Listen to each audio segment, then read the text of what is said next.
कोई इंसान बीमार पड़े, उसे चोट लगे, वो जाकर किसी को तकलीफ बताए, समझ आता, लोग बताएंगे भी अरे वो डॉक्टर अच्छा, ये डॉक्टर अच्छा, लाइफ की प्रॉब्लम्स हो, पैसे की प्रॉब्लम है तो लोग समझ जाएंगे, घर में कलेश चल रहे, रिश्ते ठीक नहीं बन रहे, तो प्रॉब्लम समझ जाएंगे। लेकिन अगर कोई बैठकर ये कहे कि यार मुझे ना आजकल अच्छा नहीं लगता, आई थिंक मुझे ना डिप्रेशन हो रहा है, तो कहता है ऐसा कुछ नहीं होता, वो कुछ नहीं होता ये डिप्रेशन। तो आज का हमारा जो एपिसोड है ना, मैं पहले ही आपको बता दूं डिस्क्लेमर के साथ कि ये उन लोगों के लिए है जो ये मानते हैं कि depression is a true thing. समझेंगे तभी तो दूर रहेंगे, ताकि हम रह सके हैप्पी हमेशा।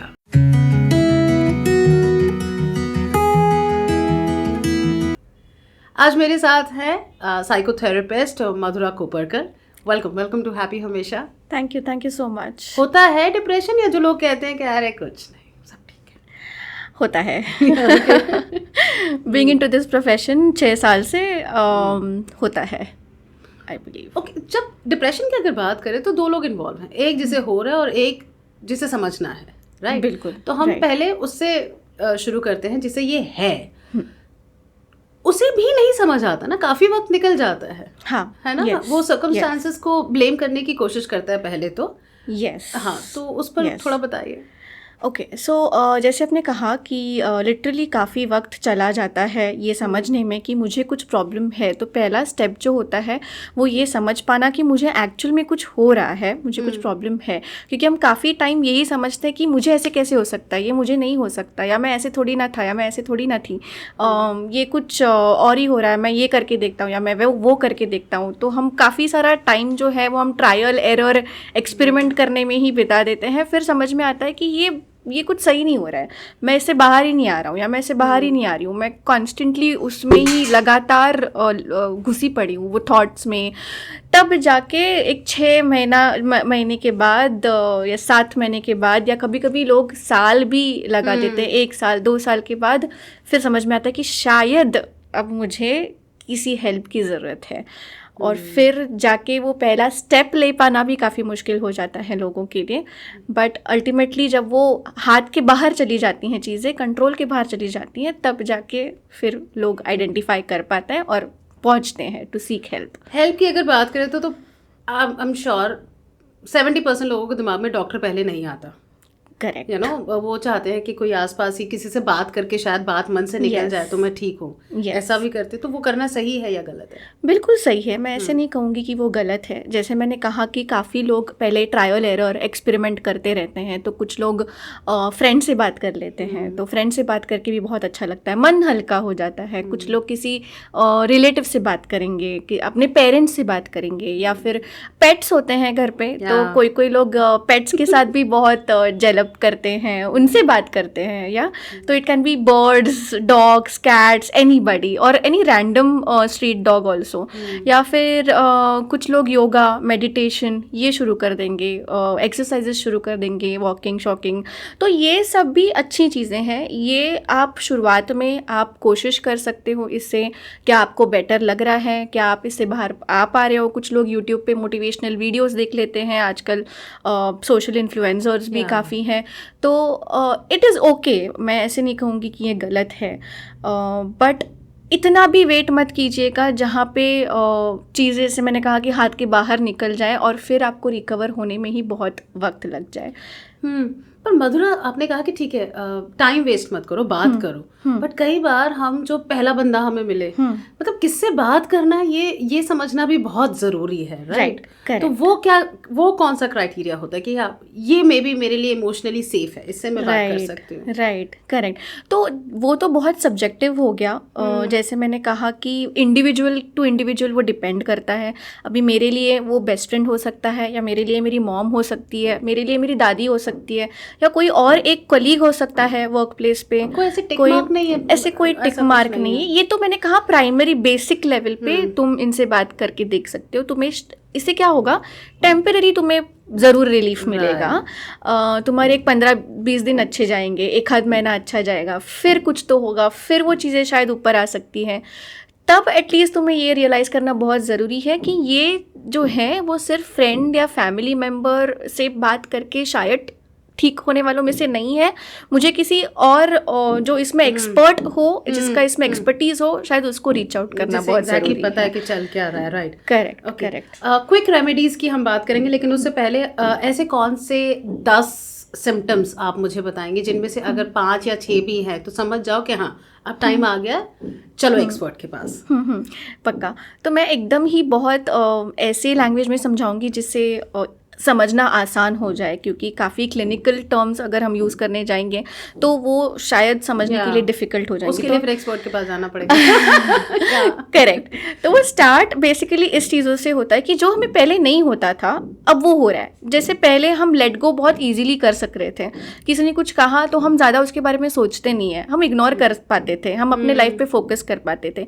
बट अब वही छोटी छोटी चीज़ें हम काफ़ी पर्सनली ले रहे हैं, हमें बहुत जल्दी से हर्ट हो रहा है, हमें बहुत जल्दी से उसके ऊपर गुस्सा आ रहा है, या बहुत फिर वही चीज़ हम दिमाग में रख रख के उसको इतना सोचेंगे, उसको चर्निंग बोलते हैं ना हम, जैसे छाछ करते हो तो हम उसको कैसा ये करते हैं, चर्न करते हैं, वैसा हो जाता है। फिर हम शायद से रोना आ सकता है हमें कि हम इतने लेवल तक हर्ट हो जाते हैं कि हम फिर शायद उसमें ही खुद को कोसना शुरू कर देंगे कि शायद मैं ही गलत थी, शायद मेरे में ही कुछ कमी है, सेल्फ डाउट। एग्जैक्टली। फिर उसके बाद हम काफ़ी होपलेस फील कर सकते हैं कि अगर जैसे किसी ने कुछ कह दिया XYZ, बहुत ही छोटी सी बात है पर हमने इतनी पर्सनली ले ली कि क्या सच्ची में मेरी लाइफ इतनी होपलेस है, क्या सच्ची में मैं वर्थलेस हूँ। तो खुद को वर्थलेस समझना, होपलेसनेस, आगे कुछ नहीं है, फ्यूचर बहुत डार्क दिखना, राइट? अभी एग्जाम्पल अगर देने गई तो पैंडेमिक जैसे था, अभी तक हम उससे बाहर नहीं आए हैं पूरी तरीके से, अगर मैं सच बात कहूँ तो ऐसे कितने सारे फैमिलीज डिस्ट्रॉय हुए हैं उसमें, कितने सारों के कोई सिंगल मतलब मॉम गए हैं या फादर गए हैं या बोथ ऑफ द पेरेंट्स का डिमाइस हुआ है, राइट? तो अभी इधर तो एक 15 डेज हम ऐसा मानते हैं कि हाँ वो ट्रॉमा बैठेगा, बट उसके बाद भी वो प्रोलॉन्ग्ड पीरियड तक लोगों ने महसूस किया वो कमी। फिर उसमें वो गिल्ट आ जाता है काफ़ी सारा कि मैंने सही स्टेप, सही डिसीजन सही टाइम पे नहीं लिया। मैं अगर वो हॉस्पिटल में लेके जाती तो शायद ट्रीटमेंट जल्दी मिलता। तो there is always lot of what if this would have happened, what if I would have done that, right? तो ये over thinking, worthlessness, hopelessness, helplessness मतलब अभी टाइम गया, अभी मैं काश मैं वापस जा पाती और मैं कुछ चेंज कर पाती मेरे लाइफ में, काश मैं ये कर पाती। तो वो हेल्पलेस जो फील होता है ना बड़ा, कि अब मैं कुछ नहीं कर सकती, अब मेरे हाथ में कुछ नहीं है, वो या मैं कुछ नहीं करना चाहती, क्या ये भी आ जाता है? मैं कुछ करना नहीं चाहती, यस, उसको हम होपलेसनेस बोल सकते हैं कि अब मेरे में कुछ होप्स ही नहीं है कि कुछ एक्चुअली हो पाएगा, राइट? अभी जैसे एग्जाम्पल सपोजेडली पैंडेमिक में जैसे मेरी मॉम अगर गुजर गई है तो अब मेरी लाइफ में क्या बचा है?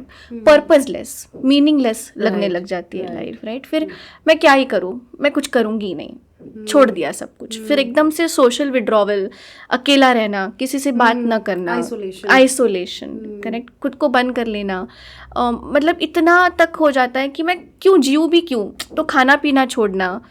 दूसरा जो होता है वो एकदम नींद पे उसको हिट करता है, आइदर बहुत सोने लग जाते हैं इंसान, या तो फिर एकदम नींद ही नहीं आ पाती, इनसोम्निया जिसको हम बोलते हैं, बिल्कुल भी नींद न लगना फॉर डेज, राइट? वो हो सकता है। एपेटाइट पे बहुत खाते हैं, या तो फिर एकदम लैक ऑफ एपेटाइट, भूख ही नहीं लगती। और सेल्फ केयर, सेल्फ हाइजीन जिसे हम बोलते हैं कि मैं उठूँ भी क्यों, मैं ये दिन देखूँ भी क्यों, क्या मिलेगा मुझे? तो ब्रश करना, नहाना, ये सारे एक्टिविटीज़ भी इंसान धीरे धीरे करके बंद कर देता है। बट वो शुरू एकदम छोटे चीज़ से होती है, तो जब वो शुरू होती है तब अगर तुमने कुछ दिन वेट किया और लगा कि नहीं हो रहा है तो प्लीज़ उसको आप एंड तक मत लेके जाओ, seek the help at the right time, because early intervention is always better. जैसे अगर एग्जाम्पल देने जाऊँ तो कैंसर जब होता है तो कैंसर के फर्स्ट स्टेज पे अगर हम आइडेंटिफाई करते हैं तो क्योर करना बहुत आसान होता है, बट वो कैंसर हमें समझ में ही नहीं आता है ना कि कब अंदर बॉडी के अंदर वो डेवलप हो रहा है। और फिर 4th स्टेज पे जब हम उसको आइडेंटिफाई करते हैं तब फिर वो ट्रीट हो पाना मुश्किल हो जाता है। तो ये मेंटल इलनेस, डिप्रेशन का भी यही फंडा है। जैसे अभी आपने एग्जांपल दिया, उससे मैं अगर लूँ कि जैसे मैं फर्स्ट स्टेज ऑफ कैंसर पर नहीं गई तो वो 4th स्टेज पर जाएगा एंड देन हाथ से निकल गई बात। अगर मैं डिप्रेशन के फर्स्ट स्टेज पे नहीं गई और मैंने हेल्प सीख नहीं की तो उससे अगर वो अनट्रीटेड रह गया तो उसका स्टेज 4 क्या है? क्या उससे दूसरे कॉम्प्लिकेशंस क्या आ सकते हैं? Right, correct. अगर वो अनट्रीटेड रह गया तो अल्टीमेटली सुसाइडल थॉट्स भी हो सकते हैं, सुसाइड अटेम्प्ट्स हो सकते हैं। Many a times the suicide attempts successful भी हो जाते हैं, राइट। कुछ टाइम ही सुसाइड अटेम्प्ट अनसक्सेसफुल होता है तो फिर वी आर मतलब that's a good luck, right. But then that ultimate fourth stage, जैसे मैंने कहा कि it is suicidal tendencies, self harm tendencies, या तो फिर एक ऐसा मतलब फिजिकल एलिमेंट हम डेवलप कर लेते हैं, है ना। कुछ सीवियर फिजिकल इलनेस हो गया, जैसे बहुत सीवियर डायबिटीज़ हो गया या अर्थराइटिस हो गया, तो ये तो हाँ, क्योंकि आपका लाइफस्टाइल बिगड़ गया तो Yes. ऑब्वियसली आपके सेहत पर मतलब it's all connected. ओबेसिटी हो गया, क्योंकि Yeah. आप डिप्रेशन की वजह से आपका मूवमेंट नहीं हो रहा है, Right. आप मे बी ओवर ईट कर रहे हो पर उतना बर्न नहीं हो रहा है फूड, या तो फिर एकदम वीक हो जाना, मतलब आपका कुछ डेफिशिएंसी, विटामिन डेफिशिएंसी, या फिर एकदम सीवियर लेवल पे कुछ डेफिशिएंसी हो जाना because you are not eating nutritious food enough. So एक physical elements can be the fourth stage, या तो फिर suicidal tendencies can be the fourth stage. मुझे किसी ने बताया था, मतलब मेरी ही थेरेपिस्ट ने बताया था ये कि आपका दिमाग और आपका जो बॉडी है वो दोनों ना सिंक्ड हैं, ठीक है। Correct. तो दिमाग ना चल रहा हो तो शरीर को काम पे लगाओ, शरीर ना चल रहा हो तो दिमाग को काम पे लगाओ, दोनों को सिंक में रखो। जैसा आपने भी कहा मुझे कि if you are not feeling good तो आपका खाना पीना, नींद बिगड़ जाएगी, देन अल्टीमेटली आपको हेल्थ प्रॉब्लम्स होंगी, राइट। तो हेल्थ प्रॉब्लम्स की वजह से भी ऑब्वियसली डिप्रेशन होता है, राइट। ये भी कनेक्टेड है कि तबीयत खराब है, अब यू नो चीज़ें कनेक्टेड है, बिल्कुल। तो एक केस स्टडी अगर हम समझने की कोशिश करें इन बोथ द केसेस,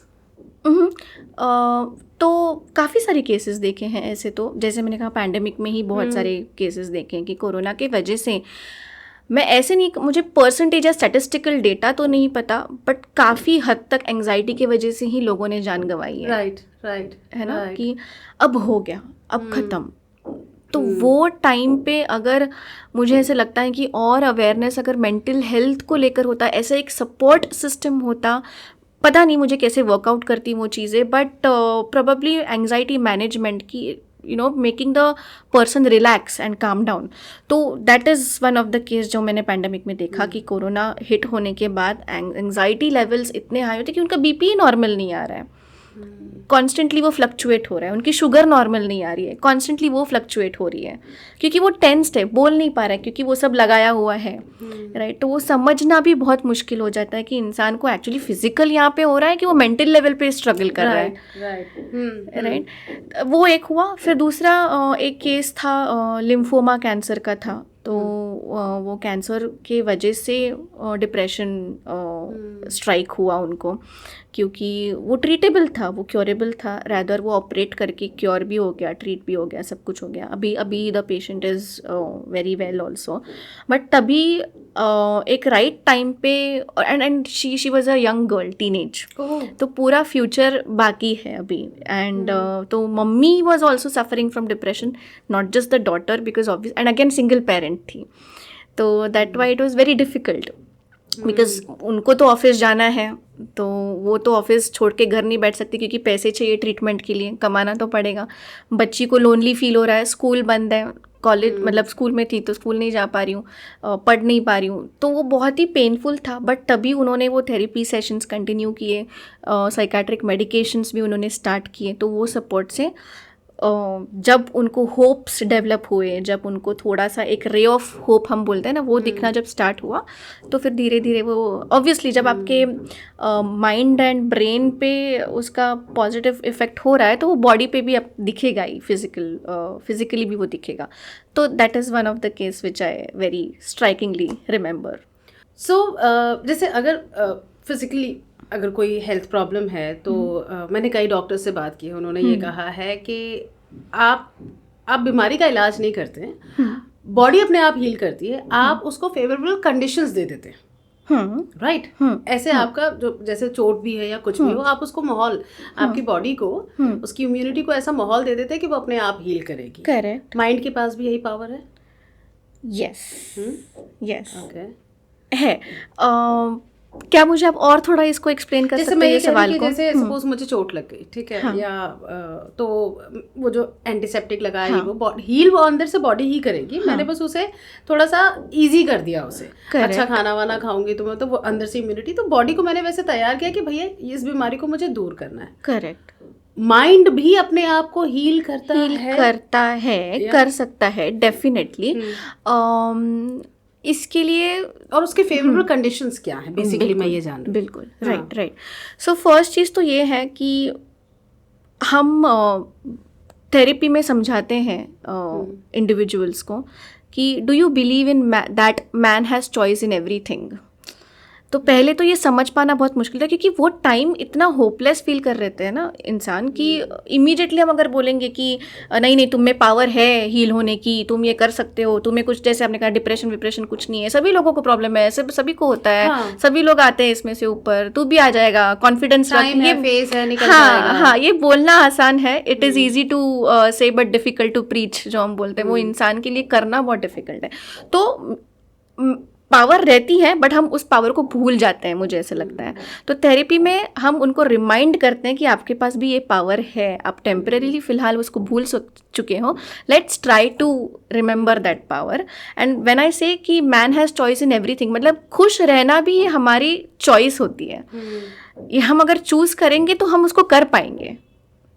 हम अगर उसको कंट्रोल में है ऐसा समझते हैं तो उसको कंट्रोल कर सकते हैं। टेम्परेरीली हमें वो आउट ऑफ कंट्रोल लगता है। तो ये एक बात हुई कि येस, हमारे पास खुद के पास भी पावर है to heal our own selves. उसका मतलब ये नहीं कि हम खुद ही ट्राई करते बैठे, नहीं, हेल्प भी लो। और दूसरा, डॉक्टर के पास गए, उसने माहौल बनाया। हाँ, राइट, करेक्ट। और फिर दूसरा आपने कहा एनवायरनमेंट, राइट। तो मैं तो ये बिलीव करती हूँ और मैं ये काफ़ी खुद के लेवल पे काम भी करती हूँ कि चाइल्डहुड से ही एनवायरनमेंट मैटर करता है। ऐसे नहीं कि डिप्रेशन, भले चाइल्डहुड भी कितना ही अच्छा हो फिर भी डिप्रेशन हो सकता है एडल्टहुड में। ये मना नहीं कर रही कि सिर्फ बचपन अगर ख़राब गया हो तो ही डिप्रेशन होगा, मैं ऐसे नहीं कह रही। बट अगर हम उसको प्रिवेंशन के बारे में बात करेंगे तो फिर वो चाइल्डहुड हेल्दी एनवायरनमेंट होना, इट इज़ वेरी इम्पॉर्टेंट। क्योंकि again I don't know the statistics, but जो भी मैंने देखे हैं मेरे ऑब्जर्वेशन में, जब हम केस हिस्ट्री लेते हैं तो चाइल्डहुड में कुछ ना कुछ तो डिस्टर्बेंस निकल के आता ही है ना। तो वो फैमिली कॉन्फ्लिक्ट्स हो गए, पेरेंटल कॉन्फ्लिक्ट हो गया, या फिर कुछ अब्यूज़ अगर इंडिविजुअल ने विटनेस किया हो खुद के साथ या दूसरों के साथ, और वो कौन से भी लेवल पे हो सकता है, वर्बल अब्यूज़ हो सकता है, फिजिकल अब्यूज़ हो सकता है, या फिर मोलेस्टेशन, या फिर सेक्शुअल अब्यूज़, या फिर बुलिंग हुआ हो स्कूल में। तो ये कैसे भी करके किसी भी तरीके से एडल्टहुड में ये कहीं ना कहीं तो बाहर निकलता है, ट्रिगर होता है, राइट। तो एक हम शुरू करेंगे तो घर में हेल्दी एनवायरनमेंट होना। अगर पेरेंट्स के बीच में कुछ भी कॉन्फ्लिक्ट्स है तो बच्चे के सामने नहीं डिस्कस करना है, उसके एब्सेंस में ही वो चीज़ें होनी चाहिए, करेक्ट। अगर तुम्हारे ओपिनियंस डिफर हो सकते हैं, रिस्पेक्टेड, बट फिर उनको तुम कैसे सॉर्ट आउट करोगे बच्चे का साइकोलॉजिकल वेलबींग दिमाग में रख के, that is very important. Then you come to school, क्योंकि घर के बाद अगर हम जाते हैं तो पहला स्टेप हमारा स्कूल में होता है। तो स्कूल में also it is very important कि ये काउंसलिंग प्रोग्राम्स हो, सेशंस हो बच्चों के लिए, जहाँ पे हम गुड टच बैड टच के बारे में बात करें, या हाइजीन के बारे में बात करें। बड़े बच्चों के लिए हम सेक्स एजुकेशन के बारे में बात करें। तो एक हेल्दी एनवायरनमेंट टीचर्स के अमंग्स्ट, बाकी बच्चों के अमंग्स्ट सेंसिटिविटी थोड़ा सा क्रिएट करे, अवेयरनेस क्रिएट करे स्कूल लेवल पे। तो एक काउंसलर मुझे लगता है स्कूल्स में होने चाहिए, जो कि अभी काफ़ी स्कूल्स में आ रहे हैं। अगर आप देखोगे ICSE, CBSE, IB बोर्ड्स, तो कैम्ब्रिज बोर्ड, इसमें काउंसलर्स तो मैंडेटरी है। फिर हम जाते हैं कॉलेज में, तो again the same thing, college में थोड़ा बड़ा वर्ल्ड हो जाता है। तो इट इज़ वेरी इंपॉर्टेंट कि कॉलेज में भी काउंसलर्स हो। तो वो एक सपोर्ट सिस्टम जो है ना, वो थ्रू आउट क्रिएट करना बहुत इंपॉर्टेंट है। वर्क प्लेस की बात हो गई तो वर्क प्लेस में सेंसिटिविटी हो गया, या फिर ये टॉपिक्स के बारे में हम ओपनली बात कर पाए। एक सेफ स्पेस हमें सबके लिए क्रिएट करना है बेसिकली।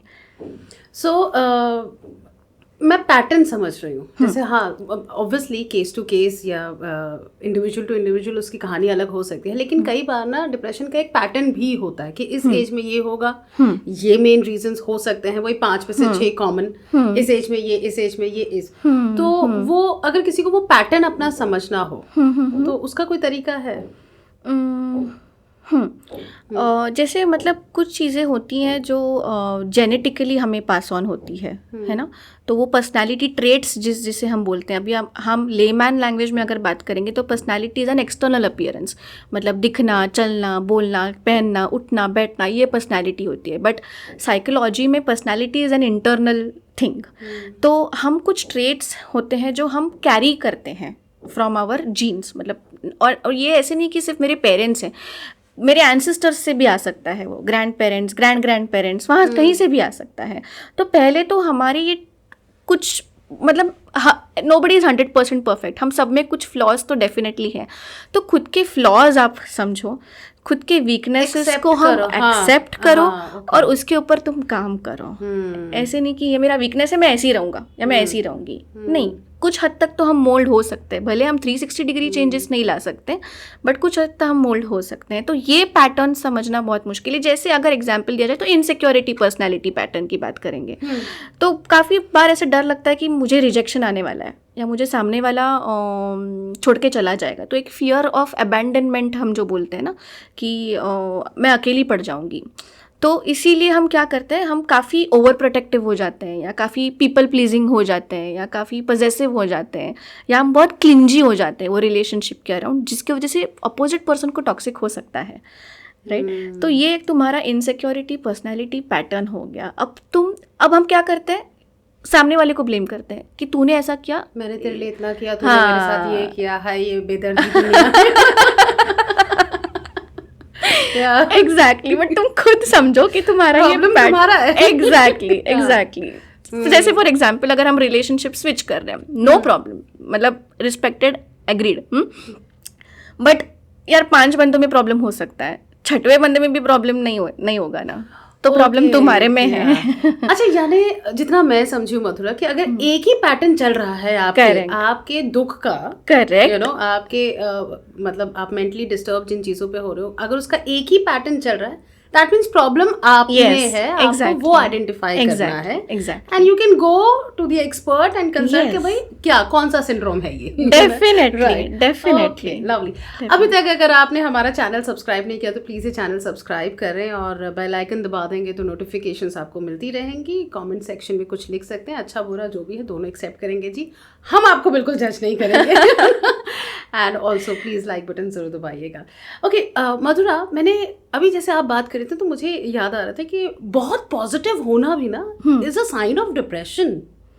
ट्रू है ना, मैंने ऐसे लोग देखे हैं कि ऐसे मतलब हंसेंगे, हंसाएंगे और फिर मतलब बैठेंगे तो एकदम ऐसे धम से बैठ जाएंगे, या आप उन्हें थोड़ा नज़दीक से जाकर समझेंगे ना तो समझ आएगा भैया इनकी लाइफ में तो बहुत बसड़ है। Correct, right. तो ऐसे भी लोग होते हैं, हो सकते हैं, होते हैं जो हम बोलते हैं ना कि प्रिटेंड करते हैं स्ट्रांग होने का, प्रिटेंड करते हैं हैप्पी रहने का, बट उनके अंदर बैक एंड पे क्या चालू है हमें पता नहीं होता। बहुत अच्छी चीज़ है कि वो पॉजिटिव रहने की कोशिश कर रहे हैं, और इसमें ना एक्चुअली ये केसेस में काफ़ी सेंसिटिव भी होना पड़ता है, क्योंकि अगर वो इंसान सच्ची में डिस्टर्ब नहीं है, सच्ची में वो इंसान को पॉजिटिव चीज़ें ही देखनी है ताकि वो नेगेटिव चीज़ों से दूर रहे, तो हम अगर जाके पूछेंगे तो वो ट्रिगर हो सकता है। तो वो हम उसके माइंड में वो इंड्यूस कर रहे हैं कि अरे तेरे खुश क्यों, ऐसे नहीं है, बहुत खराब है, तो पागल है कि इतना खुश है। Kind of but not exactly like this. But हम उसको जानबूझ के याद नहीं दिलाएंगे तो बेटर होगा कि भाई तेरी लाइफ में मतलब कुछ होता है ना, वो जानबूझ के इंटरवीन करना, अड़ोस पड़ोस वाले जो रहते हैं, या पता नहीं दूर के रिश्तेदार आ जाते हैं अचानक से कि कैसी चल रही है बेटा तेरा लाइफ, मैंने सुना तेरा डाइवोर्स हो रहा है, अरे क्यों जानना है भाई, इतने साल कहाँ थे तुम। तो मैं पॉजिटिव रहने की कोशिश कर रही हूँ कि मेरा इतना कुछ हो रहा है लाइफ में, तो मुझे पॉजिटिव रहने दो, मुझे डिस्टर्ब मत करो। तो वो एक रिस्पेक्ट योर बाउंड्रीज जो हम बोलते हैं ना, वो बहुत इम्पॉर्टेंट है। तो और दूसरा, अगर आपको लग रहा है कि नहीं ये प्रिटेंड कर रहा है पॉजिटिव रहने का, तो उसको एक सटल वे से आपको डील करना है। ऐसे नहीं कि आप अचानक से उठ के डायरेक्ट वो टॉपिक के बारे में बात कर रहे हो कि मैंने सुना तेरा डाइवोर्स हो रहा है, क्यों कर रही है, मत कर, हर शादी में ऐसा होता है। एडवाइस देने मत जाओ प्लीज़, क्योंकि वो हर एक का अलग अलग स्ट्रगल है, हर एक का अलग अलग बैटल है, वो फाइट कर रही है। अगर आप उसको हेल्प कर सकते हो अच्छे तरीके में, उसको समझ सकते हो, main actively listening, there is a difference between listening and hearing. आप अगर सिर्फ हियरिंग कर रहे हो तो it is not useful.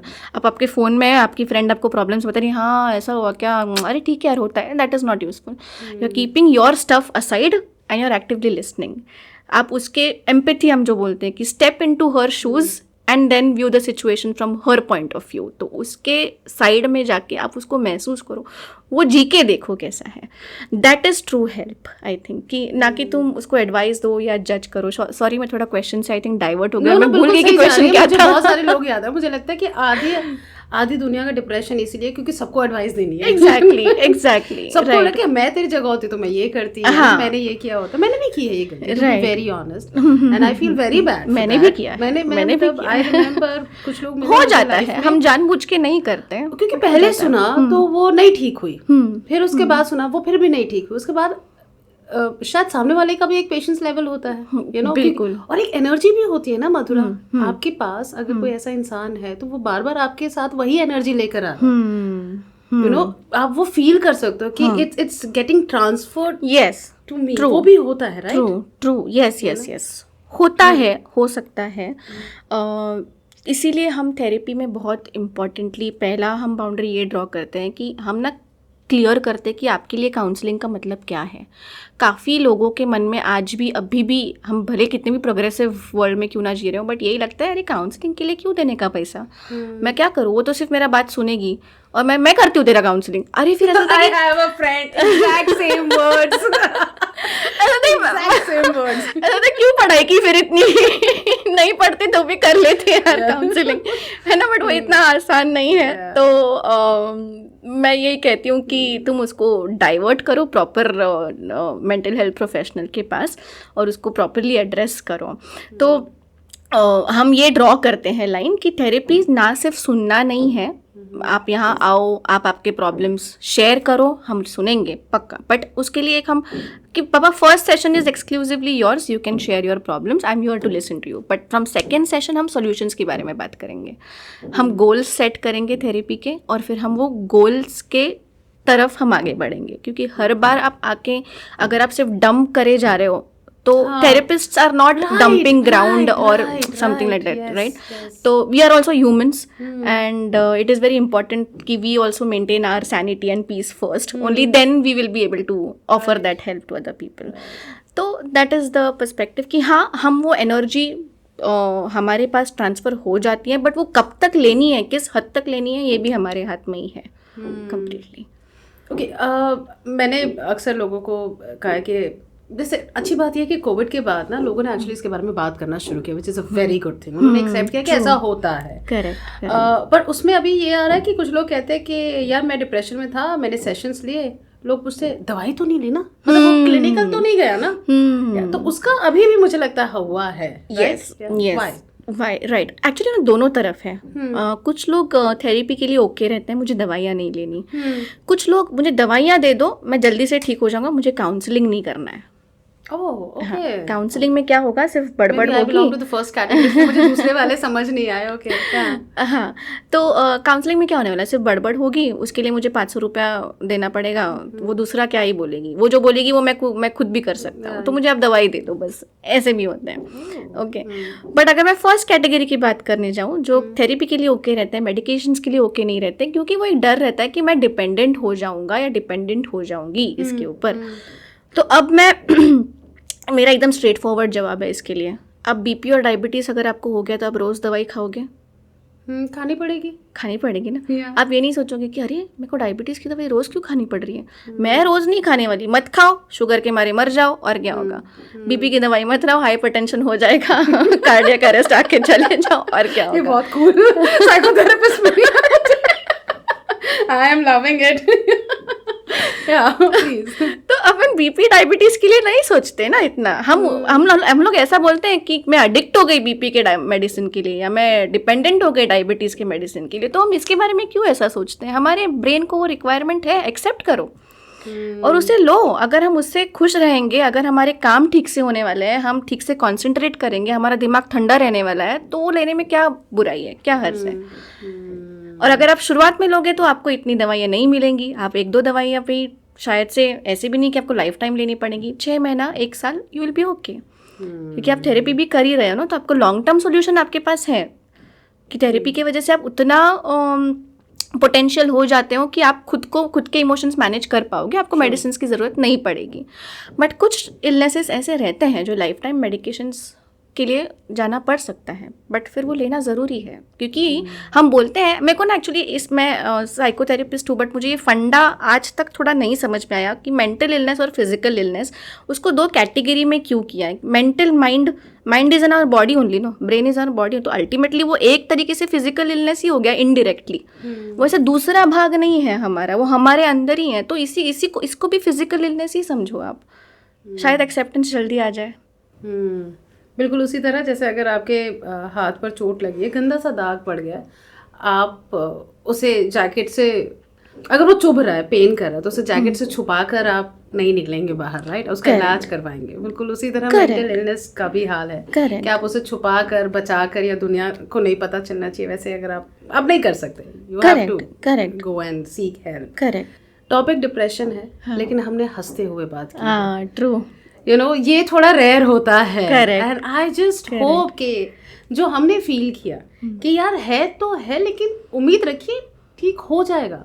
You know, इसका फेज भी होता है, सब कुछ ठीक है और सब कुछ आपके कंट्रोल में है, बस वो कंट्रोल अपने दिमाग का थोड़ा अपने हाथ में लीजिए, थोड़ा सा। राइट। मैं और एक चीज़ इसमें ऐड करना चाहूँगी, क्योंकि आपने बोला कि है तो है, एक्सेप्ट करो। अब काफ़ी केसेस ऐसे भी देखे हैं कि कैसे होता है ना, जैसे हम हैप्पी फील करते हैं, एक्साइटेड फील करते हैं, ये इमोशंस हैं, तो हम वैसे ही सैड फील कर सकते हैं, हम एंग्शियस फील कर सकते हैं। तो जब हम लो फील करते हैं, अपसेट फील करते हैं, तब हम खुद को सवाल क्यों पूछते हैं कि अरे मेरे को ऐसा कैसा फील हो रहा है, मैं हर्ट नहीं होनी चाहिए, मैं हर्ट हो सकती हूँ ना, मैं ह्यूमन बीइंग हूँ, मैं क्यों नहीं हर्ट हो सकती। तो मैं जब हैप्पी हूँ तब मैं पूछती हूँ क्या कि मैं हैप्पी क्यों हूँ, नहीं, मैं हैप्पी फील करती हूँ ना, तो हर्ट इमोशन को भी फील करो ना। बट मुझे लगता है रीजंस पता होते हैं ना हमें, जैसे कई बार मुझे लगता है यहाँ पे प्रॉब्लम रीजंस का है। जैसे मैं हैप्पी हूँ तो हाँ, कुछ तो अच्छा हुआ होगा, यू नो, मैं खुश हूँ, एक्साइटेड हूँ, तो कुछ तो अच्छा होने वाला है। मैं हर रीजनिंग को एक्सटर्नल ढूंढने की कोशिश करती हूँ। कई बार मेरी सैडनेस का रीजनिंग ना मुझे एक्सटर्नली दिखता नहीं है। Correct. Why I am feeling that. Correct. Majority of the times हम क्या करते हैं, सिचुएशन को ब्लेम करते हैं, जैसे आपने कहा ना कि समझो मुझे XYZ किसी ने तो कुछ बोल दिया, उसके वजह से मुझे बुरा लग रहा है बहुत, बट उसके बीच में ना हमारे थॉट्स क्या है। सिचुएशन हमारे कंट्रोल में नहीं है, हम लोगों को बदल नहीं सकते, लोग जज करने वाले हैं, लोग बोलने वाले हैं, राइट, बट हम उनके बारे में क्या सोचते हैं ये तो हमारे हाथ में है ना, कि उसने मुझे ऐसा क्यों बोला, मैंने तो उसको ऐसा किया था, फिर उसको ऐसे मुझे बोलने की क्या जरूरत थी, तो लग गए ना तुम्हारे, तुम ही मतलब यार क्या कर रहे हो खुद के साथ, वो तो चली गई बोल के, तुम सोच रहे हो उसके बारे में और तुम खुद ही उसको ये कर रहे हो ना। तो ऐसे नहीं है कि रीज़न दिख के नहीं आता, रीज़न समझ में नहीं आता, कहीं ना कहीं डीप डाउन द लाइन हमें रीज़न समझ में आता है, हमें पता होता है, बट हम ना उसको आइडेंटिफाई नहीं कर पाते। तो तुम आइडेंटिफाई करो उसको। डिप्रेशन फील हो सकता है, और ऐसे नहीं है कि तुमने दवाइयाँ ली, तुमने थेरेपी ली, 4 साल बाद मुझे फिर से डिप्रेशन हो गया, हाय राम मुझे फिर से डिप्रेशन कैसे, अरे हो सकता है, ह्यूमन बींग्स हो, इमोशंस हैं, कभी भी आ सकते हैं, all emotions are valid. So last में बस यही कहूँगी कि कुछ भी कीजिए, अपने आप पर ज्यादती मत कीजिए। Correct, Bingo, yes, self love, yes. Thank you so much, Madhura. You're most welcome. Amazing. It was really nice. Same here. Yes. So I hope हमारी तरह आपको भी ये एपिसोड अच्छा लगे तो फ्रेंड्स एंड फैमिली को जरूर बताइएगा, खुशियाँ बांटें, ठीक है, वो भले दुख के रास्ते से निकले, लेकिन बांटे, खुशियाँ बांटें, and do subscribe the channel and like button दबा दीजिएगा बेल आइकन के साथ, टन, ठीक है। मिलते हैं अगले एपिसोड में। Thank you for watching.